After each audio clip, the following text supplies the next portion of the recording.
بسم اللہ الرحمن الرحیم۔ السلام علیکم۔ درباری ٹی وی یوٹیوب چینل پر آپ سب کو خوش آمدید کہتے ہیں۔ انسان حالات سے مجبور ہو تو غلط راستوں کا مسافر بنتے اسے زیادہ دیر نہیں لگتی ہے، اور مجھے ایسا ہی محسوس ہو رہا تھا جیسے میری بیٹی کسی غلط راستے کی مسافر بن چکی ہے، کیونکہ آج کل اس کی حرکتیں بہت ہی عجیب و غریب ہو چکی تھیں۔ میری 15 سالہ بیٹی جس کا نام عائشہ ہے، آج کل اسے پتہ نہیں کیا ہو گیا تھا، وہ جو بہت زیادہ دودھ پینے لگی تھی، جبکہ آج تک ایسا نہیں ہوا تھا، کیونکہ ہم حالات سے مجبور تھے اور ہمارے لیے دودھ جیسی عیاشی کو برداشت کرنا ناممکن تھا۔ اس لیے بہت کم عمری سے ہی عائشہ نے دودھ پینا بھی چھوڑ دیا تھا، اور وہ ایسی کوئی فرمائش بھی نہ کرتی جو پورا کرنا میرے لیے ممکن نہ ہوتا۔ لیکن آج کل عائشہ ضد کر کے مجھ سے دودھ منگواتی، کہتی اماں فیڈر میں ڈال کر مجھے دیا کریں۔ میں حیران تھی کہ اتنی بڑی لڑکی فیڈر میں دودھ کیسے پی سکتی ہے۔ میں نے عائشہ سے کہا تمہارا دماغ تو ٹھیک ہے نا؟ میری بات سن کر عائشہ کی آنکھوں میں آنسو آ گئے، کہنے لگی اماں بچپن سے میری ساری خواہشیں ادھوری رہی ہیں، میں نے بہت چھوٹی سی عمر میں دودھ پینا چھوڑ دیا تھا، میرا دل چاہتا ہے میں چھوٹے بچوں کی طرح فیڈر میں دودھ پیوں۔ اس کی بات نے مجھے خاموش ہونے پر مجبور کر دیا تھا۔ وہ ٹھیک ہی تو کہہ رہی تھی، اس نے اپنی ساری زندگی مجبوری اور سمجھوتوں کی نظر کر دی تھی۔ اب جا کر اگر اس کے دل میں کوئی خواہش پیدا ہوئی تھی تو میں کسی بھی طرح اس کی اس خواہش کو پورا کرنے کے لیے راضی تھی۔ دودھ پینا تو ایسی کوئی غلط خواہش بھی نہیں تھی، بس حیرانگی تو مجھے فیڈر پر ہوئی تھی۔ لیکن بات یہیں ختم ہو جاتی تو میں سمجھتی کہ شاید وہ اپنی بچپن کی حسرتوں کو پورا کرنا چاہتی ہے۔ مگر آج کل میں جب بھی نوکری سے لوٹتی تو مجھے عائشہ کا وجود بہت تھکا تھکا سا محسوس ہوتا تھا، ایسا لگتا جیسے کھڑا ہونا اور چلنا بھی اس کے لیے مشکل ہو گیا ہو۔ آج سے پہلے میں نے کبھی ایسا نہیں دیکھا تھا۔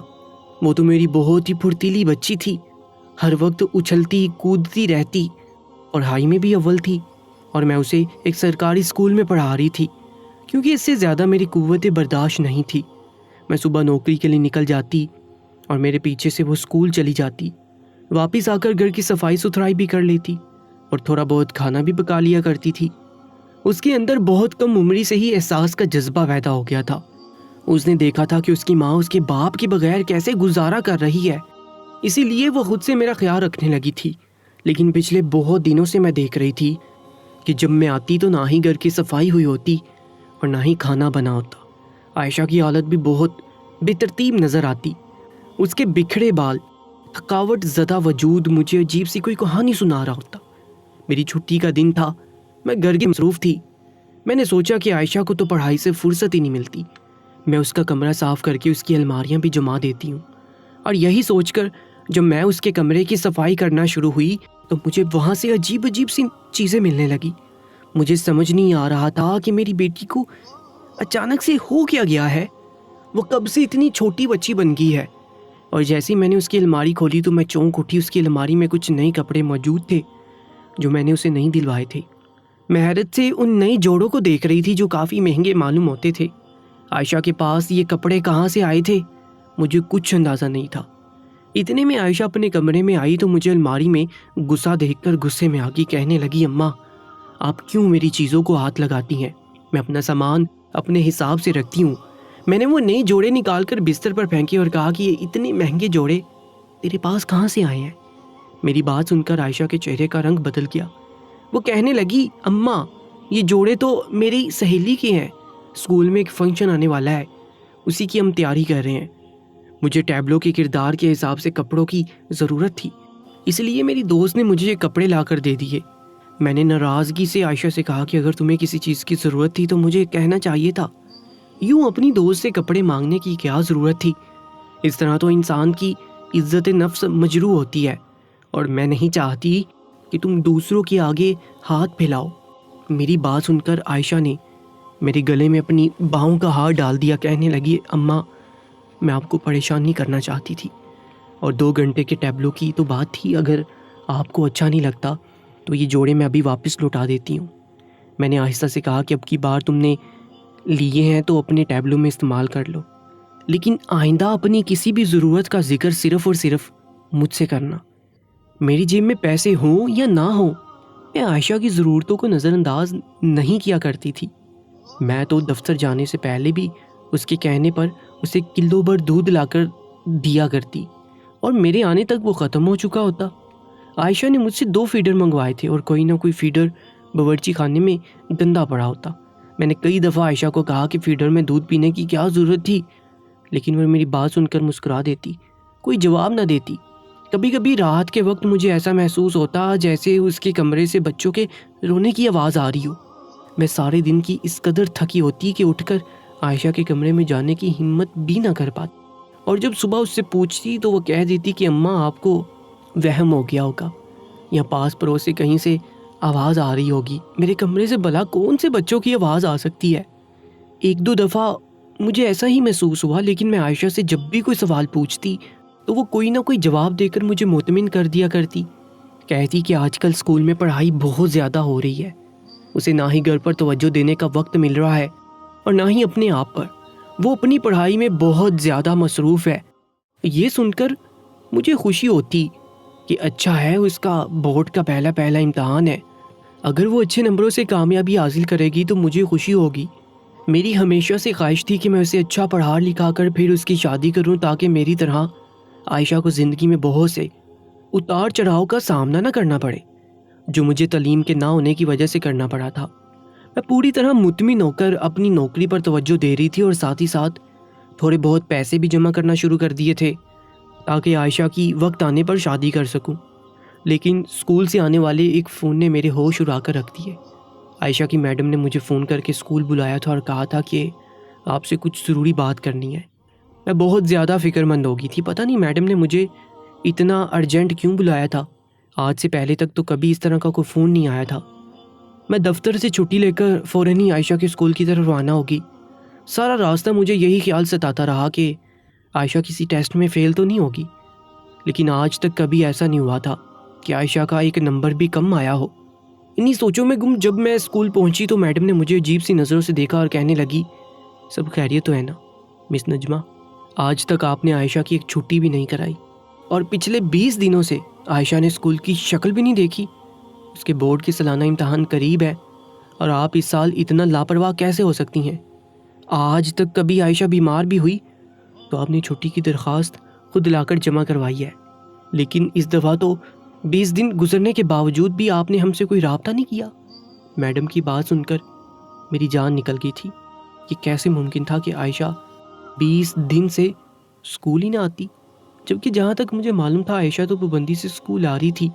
روزانہ ہی میں جب گھر لوٹتی تو اس کا یونیفارم بھی دھل کر رسی پر ڈلا ہوتا۔ میں نے ہکلاتے ہوئے میڈم کو بتایا کہ عائشہ تو روزانہ اسکول آتی ہے، میں خود اس کا یونیفارم پریس کر کے گھر سے نکلتی ہوں۔ میری بات سن کر میڈم کی آنکھیں حیرت سے پھیل گئی، کہنے لگی، یہ خیال تو آپ کو ہونا چاہیے کہ آپ کی جوان بیٹی کیوں آپ کی آنکھوں میں دھول جھونک رہی ہے۔ عائشہ ہماری ایک قابل طالبہ ہے، اس لیے میں نے آپ کو خود فون کر کے بلایا ہے۔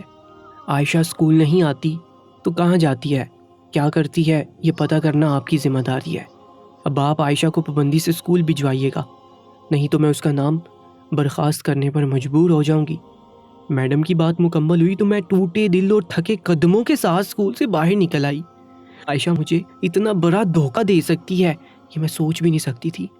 پچھلے کئی مہینے میری طبیعت بہت خراب تھی اور ڈاکٹر نے بتایا تھا کہ مجھے خون کی بہت زیادہ کمی ہو گئی ہے۔ میری نوکری بھی بہت سخت تھی، سارا دن مجھے مشین کے آگے کھڑا رہنا پڑتا تھا، اس لیے میرے گھٹنوں میں تکلیف کی وجہ سے ڈاکٹر نے مجھے آرام کا مشورہ بھی دیا تھا، لیکن اگر میں آرام کرتی تو پھر گھر کا گزارا کیسے ہوتا؟ یہی سوچ کر میں اپنے وجود کو گھسیٹ رہی تھی، لیکن آج عائشہ کی حقیقت سامنے آنے پر میں خود کو نہ سنبھال سکی اور بیچ راستے پر چکرا کر راستے میں گر پڑی تھی۔ کچھ لوگوں نے مجھے سہارا دے کر اٹھایا، جوس پلایا۔ جب میری حالت کچھ بہتر ہوئی تو میں اپنے گھر پہنچ گئی۔ اس وقت دن کے 11 بج رہے تھے اور میرے حساب سے عائشہ کو اسکول میں موجود ہونا تھا۔ اگر عائشہ اسکول میں نہیں تھی تو پھر کہاں تھی؟ کیا وہ گھر کے اندر ہی موجود تھی؟ یہ سوچ کر میں نے آہستہ سے اپنی چابی سے گھر کا دروازہ کھولا، گھر میں داخل ہو گئی۔ عائشہ کے کمرے سے بچوں کے رونے کی آواز آ رہی تھی۔ اس آواز نے مجھے چونکنے پر مجبور کر دیا، کیونکہ ہمارے گھر میں تو کیا، ہمارے خاندان میں بھی دور دور تک کسی کے اتنے چھوٹے بچے نہیں تھے، تو پھر عائشہ کے کمرے میں کون سے بچے موجود تھے؟ عائشہ میرے پیچھے کیا گل کھلا چکی تھی، یہ سوچ کر میری جان نکل رہی تھی۔ میں دبے قدموں عائشہ کے کمرے کے قریب پہنچی، دروازے سے جھانک کر اندر کی طرف دیکھا تو میرے ہوش اڑ گئے، کیونکہ میری بیٹی عائشہ تو 2 بچوں کے ساتھ لیٹی۔ میرا نام نجمہ تھا۔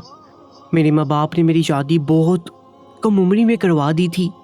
میکے سے رخصت ہو کر میں سسرال پہنچی تو سسرال والوں نے مجھے بہو کی طرح نہیں بلکہ ایک نوکرانی کی طرح رکھ لیا۔ میرے شوہر امجد بہت ہی سخت طبیعت کے مالک تھے۔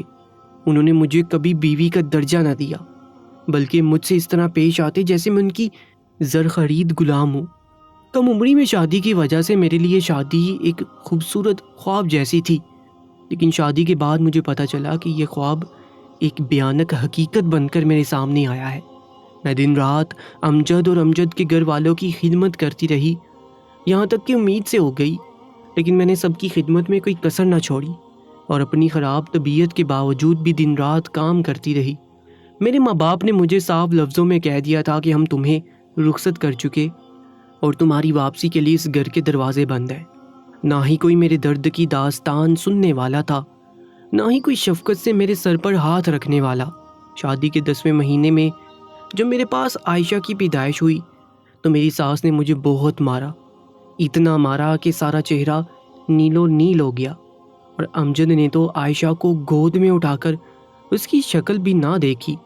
انہیں بیٹیوں سے نفرت تھی اور اللہ تعالیٰ نے انہیں پہلی اولاد بیٹی دے کر آزمایا تھا۔ امجد اس آزمائش میں بری طرح ناکام ہوئے تھے۔ میری ساس نے مجھے اور میری بیٹی کو ایک دن بھی اپنے گھر برداشت نہ کیا اور دھکے دے کر گھر سے نکال دیا۔ روتی دھوتی میں میکے پہنچی تو ابا نے یہ کہہ کر مجھے دہلیز سے اندر بھی قدم نہ رکھنے دیا کہ جا کر اپنے شوہر کی دہلیز پر بیٹھو تو زیادہ بہتر ہوگا۔ آج نہیں تو کل وہ تمہیں قبول کر لے گا، یہاں پر تمہارے لیے کچھ نہیں ہے۔ اگر آج ہم تمہیں بٹھا لیں گے تو کل کو ہماری باقی کی بیٹیوں کو کوئی رخصت نہیں کر کے لے جائے گا۔ ابا کی باتوں نے میرا کلیجہ چیر دیا تھا۔ یہ کیسے باپ تھے جنہیں نہ ہی میرا درد دکھائی دے رہا تھا اور نہ ہی میری گود میں موجود معصوم بچی۔ ابا کو زمانے کی اور باقی بیٹیوں کی شادی کی تو فکر تھی، لیکن میرے بارے میں ابا نے ایک پل کے لیے بھی نہیں سوچا تھا۔ درد سے ٹیسے مارتا وجود لیے میں اپنے ابا کی دہلیز سے بھی لوٹ گئی تھی، لیکن کہاں جاتی یہ بات مجھے سمجھ نہیں آ رہی تھی۔ اور پھر مجھے راستے میں میری ایک پرانی سہیلی مل گئی۔ میں نے روتے ہوئے اسے اپنا سارا حال کہہ سنایا تو وہ مجھے اپنے گھر لے گئی اور اوپر والے کمرے میں جگہ دے دی اور کہنے لگی، جب تک تمہاری طبیعت ٹھیک نہیں ہو جاتی تم یہاں رہ سکتی ہو۔ وہ میرے لیے کوئی نیکی کا فرشتہ ثابت ہوئی تھی۔ اس کا شوہر پردیس رہتا تھا اور وہ یہاں اکیلی تھی، اس لیے اسے مجھے اپنے ساتھ رکھنے میں کوئی پریشانی نہیں ہوئی تھی۔ 2 مہینے میں نے اس کے گھر اس کے آسرے پر ہی گزار دیے۔ اس کے پاس پیسے کی کوئی کمی نہ تھی، اس لیے میرا خرچہ اس نے اٹھا لیا، اور پھر جب میری طبیعت بہتر ہوئی تو میں نے سوچ لیا کہ میں مزید اس کے احسانوں کا بوجھ نہیں اٹھاؤں گی۔ میں نے پاس پڑوس کے گھروں میں کام کاج شروع کر دیا۔ میں پڑھی لکھی تھی، لیکن چھوٹی بچی کے ساتھ کسی کمپنی یا دفتر میں نوکری کرنا ممکن نہیں تھا۔ میں جس حصے میں رہائش پذیر تھی میں نے اس کا کرایہ دینا بھی شروع کر دیا، اور اپنی بچی کے سارے اخراجات بھی میں خود اٹھانے لگی تھی۔ نہ ہی میں نے پلٹ کر اپنے باپ کے گھر کی طرف دیکھا تھا، نہ ہی اپنے شوہر کی دہلیز پر گئی تھی۔ سال کے سال گزرتے چلے گئے۔ میری دوست کو اس کا شوہر اپنے ساتھ پردیس لے گیا تو وہ جاتے جاتے اپنے گھر کی چابیاں اور ساری ذمہ داری مجھے دے گئی اور کہنے لگی کہ اب جب تک میں واپس نہیں آتی تم اس گھر میں سکون سے رہ سکتی ہو۔ یوں سمجھ لو کہ میں تمہیں گھر کی رکھوالی پر چھوڑ کر جا رہی ہوں، اس لیے آج سے تمہارا کرایہ ختم ہو گیا۔ میں اپنی دوست مانو کے گلے لگ گئی، جس نے مشکل وقت میں میرا اس قدر ساتھ نبھایا کہ میں ساری زندگی بھی چاہتی تو اس کے احسان نہ اتار سکتی تھی۔ سالوں گزرنے کے بعد بھی میں اسی گھر میں موجود تھی جو گھر مانو مجھے دے کر گئی تھی۔ اس کے پردیس میں ہی بچے ہو گئے تھے اور انہوں نے اپنی زندگی وہیں سیٹ کر لی تھی۔ عائشہ بڑی ہوئی تو میں نے دفتر میں نوکری کر لی اور ہماری زندگی بہت بہتر ہو گئی۔ بہت زیادہ آسائشیں تو نہیں تھیں، لیکن جیسے تیسے ہمارا گزر بسر ہو رہا تھا۔ عائشہ 15 سال کی ہو گئی تھی اور میں نے سوچا تھا کہ میں اسے اچھی تعلیم دلوا کر اس کی شادی کروں گی تاکہ جو پریشانیاں میں نے جھیلی ہیں وہ اسے نہ اٹھانا پڑے۔ میں پڑھی لکھی ضرور تھی، لیکن میرے پاس کوئی خاص ڈگری نہیں تھی، جس کی وجہ سے مجھے آج تک کوئی اچھی نوکری نہ ملی تھی۔ اس لیے میں عائشہ کو ڈاکٹر بنانے کے خواب دیکھنے لگی، لیکن عائشہ نے تو سب کچھ جیسے خاک میں ملا دیا تھا۔ کمرے کے اندر اسے 2 بچوں کے ساتھ دیکھ کر میرے ہوش اڑ گئے تھے، اور جس طرح دونوں بچوں کے ساتھ لیٹی وہ انہیں دودھ پلا رہی تھی، ایسا لگ رہا تھا جیسے وہ ان 2 بچوں کی ماں ہو۔ میں غصے میں کمرے میں داخل ہوئی اور مجھے دیکھ کر عائشہ کی جان نکل گئی۔ میں نے شدید غصے میں عائشہ سے کہا کہ یہ ہے وہ 2 بچے جن کے لیے تمہیں فیڈر اور دودھ کی ضرورت پڑتی ہے، اور کیا کیا جھوٹ کہا ہے تم نے مجھ سے۔ آدھی رات کو انہیں دونوں بچوں کے رونے کی آواز میرے کمرے میں آتی تھی اور تم مجھے ہمسایوں کی کہانیاں سناتی رہی۔ میں نے کبھی سوچا بھی نہیں تھا کہ میری بیٹی مجھے اتنا بڑا دھوکہ دے گی۔ میں سمجھتی رہی کہ تم اپنے کمرے میں پڑھائی کرتی ہو اور اسی وجہ سے سارا دن مصروف رہتی ہو، لیکن تم تو نہ جانے کس کا گناہ پالنے میں مصروف ہو۔ آج تمہاری میڈم کے سامنے میں سر اٹھانے کے قابل نہ رہی جب انہوں نے مجھے بتایا کہ تم 20 دن سے اسکول نہیں آئی ہو۔ مجھے اپنی تربیت پر بڑا مان تھا۔ میں نے ساری زندگی تمہاری خاطر دوسری شادی نہ کی اور ساری توجہ تم پر لگا دی، لیکن شاید میری تربیت میں ہی بہت کمی رہ گئی۔ میری غیر موجودگی میں تم نے ایسا کیا کیا ہے کہ آج ان 2 بچوں کی ماں بنی بیٹھی ہو؟ میں نے عائشہ کو بولنے کا موقع ہی نہ دیا تھا، اور وہ غصہ جو میں بہت دیر سے برداشت کر رہی تھی سب کا سب اس پر نکال دیا تھا۔ میری بات سن کر عائشہ روتے ہوئے کہنے لگی، اماں ایک دفعہ میری پوری بات تو سن لیجئے، اس کے بعد ہی میرے کردار کے حوالے سے کوئی بات کریے گا۔ میں آپ کی بیٹی ہوں، آپ کو مجھ پر یقین ہونا چاہیے۔ میں نے غصے سے نگاہیں پھیر لی تھیں، آخر وہ کس یقین کی بات کر رہی تھی؟ میرا یقین اسی نے توڑا تھا۔ اگر وہ مجھے پہلے ہی سارا سچ بتا دیتی تو شاید بات یہیں تک نہ پہنچتی۔ میں جاننا چاہتی تھی یہ بچے کس کے ہیں اور کس کی خاطر عائشہ نے مجھ سے اتنا بڑا دھوکہ کیا ہے۔ عائشہ میرے قدموں میں بیٹھ گئی اور مجھے ایسا سچ بتایا جسے سن کر میرے رونگٹے کھڑے ہو گئے۔ میں نے حیرت سے عائشہ کی طرف دیکھا، وہ یہ سب کیا کہہ رہی تھی؟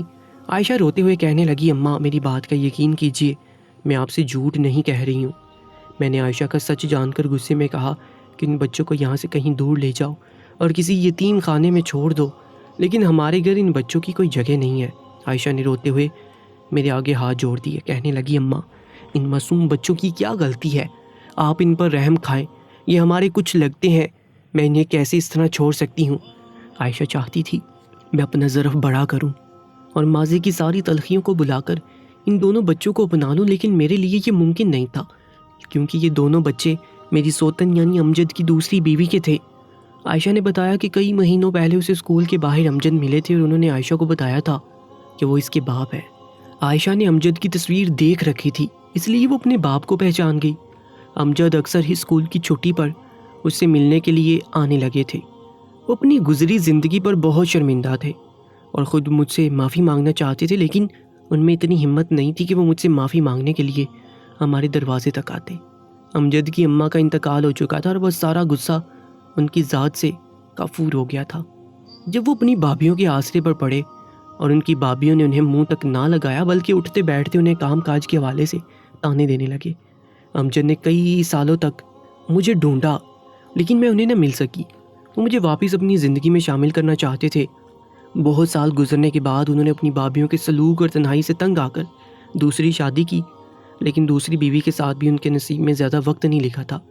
ان کی دوسری بیوی جڑواں بچوں کی پیدائش کے عمل میں انتقال کر گئی اور 2 بچیوں کی ذمہ داری بھی امجد کے سر آ گئی۔ ان 2 بچیوں کے ساتھ امجد کا نوکری کرنا بھی مشکل ہو چکا تھا۔ وہ بہت مشکل سے اپنی زندگی گزار رہے تھے اور پھر ایک دن انہیں پتہ چل گیا کہ میں کہاں رہتی ہوں اور یہ بھی کہ عائشہ ان کی بیٹی ہے، تو عائشہ سے ملنے کے لیے اسکول پہنچ گئے۔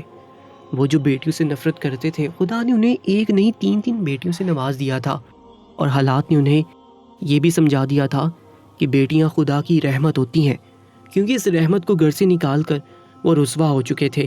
جب عائشہ کو ان کے حالات کا علم ہوا تو عائشہ نے خود ان کو یہ پیشکش کی کہ وہ یہ دونوں بچیاں سنبھالے گی۔ یہ دونوں بچیاں رشتے میں اس کی سوتیلی بہنیں تھیں۔ وہ نئے کپڑے جو عائشہ کی الماری میں تھے وہ اسے امجد نے خرید کر دیے تھے، لیکن وہ ڈر کے مارے یہ بات مجھ سے نہ کہہ سکی تھی۔ میں نے عائشہ سے کہا کہ نہ ہی امجد کی میری زندگی میں کوئی جگہ ہے اور نہ ہی ان دونوں بچیوں کی۔ اگر امجد انہیں نہیں پال سکتے تو کسی یتیم خانے میں ڈال دے، لیکن ہمارے گھر میں ان کی کوئی گنجائش نہیں۔ عائشہ میرے قدموں میں بیٹھ گئی، کہنے لگی، اماں یہ بن ماں کی بچیاں ہیں، اپنا غصہ ان پر نہ نکالیے۔ بابا نے جو کچھ آپ کے ساتھ کیا وہ غلط تھا، لیکن اس کی بابا نے بہت سالوں تک سزا بھی کاٹی ہے۔ آپ انہیں معاف کر سکتی ہیں، کوئی بات نہیں، لیکن ان معصوم بچوں کو کس بات کی سزا ملے؟ کیا ہم انہیں اپنی زندگی میں شامل کر کے آگے نہیں بڑھ سکتے؟ میری 15 سال کی بیٹی بہت ہی سمجھدار ہو چکی تھی۔ وہ مجھے سمجھا رہی تھی کہ کس طرح زندگی میں چیزوں کو معاف کر کے آگے بڑھنا چاہیے۔ عائشہ کی باتوں نے مجھے اس بات پر قائل کر لیا تھا کہ میں ان معصوم بچیوں کی خاطر امجد کو اور ان کی غلطیوں کو معاف کر دوں۔ عائشہ نے امجد کو بلایا تھا۔ امجد سر جھکائے میری دہلیز پر کھڑے تھے۔ وہ بہت زیادہ شرمندہ تھے اور انہیں احساس تھا کہ انہوں نے میرے ساتھ کتنی زیادتی کی ہے۔ میری زندگی کے بہت سے قیمتی سال ضائع ہو چکے تھے، لیکن اس میں قصور صرف امجد کا نہیں بلکہ میرے ماں باپ کا بھی تھا، جنہوں نے نہ ہی میرے سر پر ہاتھ رکھا اور نہ ہی کبھی امجد سے کوئی سوال کیا، بلکہ مجھے ہی سمجھوتے کے لیے راضی کرتے رہے۔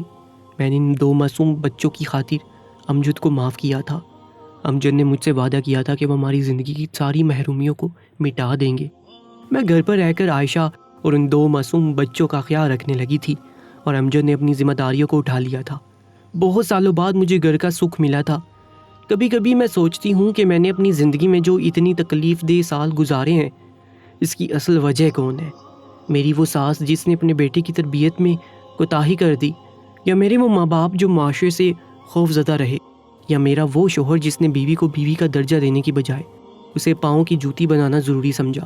مجھے لگتا ہے کہ معاشرے کا بدلاؤ وہاں سے شروع ہوگا جب ایک ماں اپنی بیٹی کے ساتھ ساتھ اپنے بیٹے کی تربیت پر بھی توجہ دے گی اور اسے بھی گھرداری کے اصول سکھائے گی، کیونکہ گھر صرف عورتوں کی نہیں بلکہ مرد کی قربانیوں سے بھی کھڑا ہوتا ہے۔ آج کی سچی کہانی کے بارے میں اپنی قیمتی رائے سے ہمیں ضرور آگاہ کیجیے گا، اور ایسے ہی سچے واقعات اور کہانیوں کے لیے ہمارے YouTube چینل کو سبسکرائب کر لیجیے گا۔ اپنا بہت زیادہ خیال رکھا کریں۔ اللہ نگہبان۔